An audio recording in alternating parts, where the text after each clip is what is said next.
All right, we're ready to get going here. Welcome. I'm going to raise my voice because I don't know if you can hear me in the back. You guys all right back there? I don't have a PA, so that's cool. I'll use my military voice here. So, welcome to the second annual CEMA Spotlight Show and membership meeting at the same time. Thanks to everybody for coming. First, I want to make sure everybody knows who's here.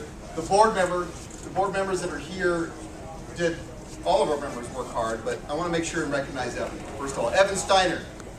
Where are you, Evan? Ron Hunt. Up front. Ron Westwall. John English. John Lemieux. Warren Coelho. And those other board members that are here, Heidi Olson-Huey, Jason Shearer, and Jim Wyatt are also board members. And we are enlarging the board soon. You may have seen the emails and information.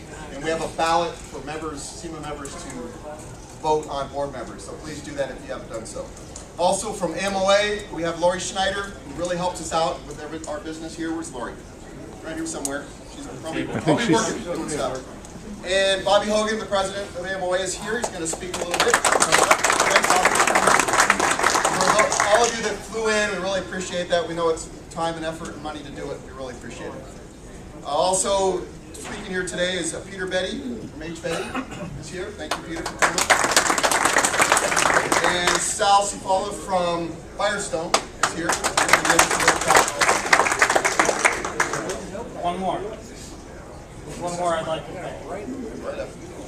I'd like to thank Paul Young for putting together the brochures and the booklet for us. He did a fantastic job in this. Thank you. Thank you, Kevin. All right, so the big thing we need to get to, guys, what's going on to you guys, I'm sorry to everybody, is what's going on in the industry, specifically California. But the main thing is our membership rules need to grow. We have membership among all parts of the industry, and you know, the main reason we're here is to look out for the industry. And the easiest way for us to tell you why it's so important to join CEMA, I know we're preaching to the choir because you're all here, but if you look at the example of what happened in Florida the last year or so, the legislation was passed there. There was no Florida state organization at the time. The legislation was passed that impacted the whole industry. And it ended up making many of the games, and I know there's plenty of people in this room that know a lot more about it than I do, so I apologize, but I'm just bringing the issue out. So it affected people in the industry, and you might have heard Disney just pulling their cranes and merchandisers and all of the related equipment out of their Florida locations. Just Florida. Many of us have been asked about that. It's not just worldwide, it's Florida. And we all know Disney is only, not just Florida. It's a global company. And those of us in California take offense to saying Disney's only in Florida, because it's big here, originally. But anyway, so that happened without a state organization. No one knew what was going on. There wasn't one put together. And sloppy legislation got passed to affect everybody. There was a voice there in Tallahassee saying, here's how it's going to impact small business in the industry. It may not have happened, or it may have been modified before it got passed. Now they're trying to unwind it, and it's a big mess. Meanwhile, it's affecting a lot of people. So that's a big reason.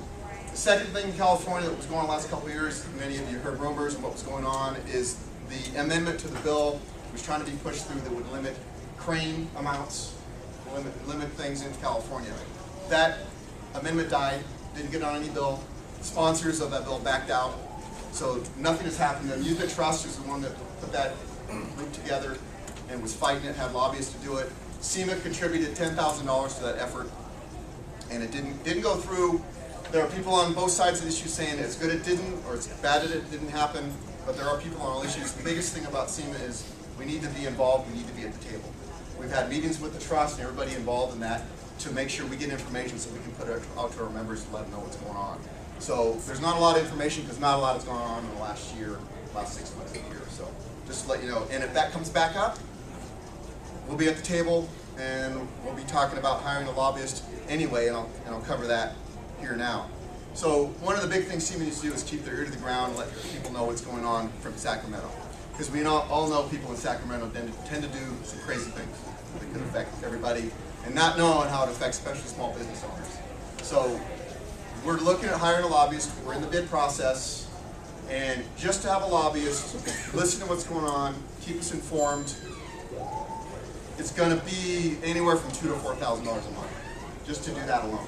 So if you're wondering where money goes that CEMA makes from membership and from the show, that's a big part of where it needs to go, is to have us at the table or understand what's going on in Sacramento. So.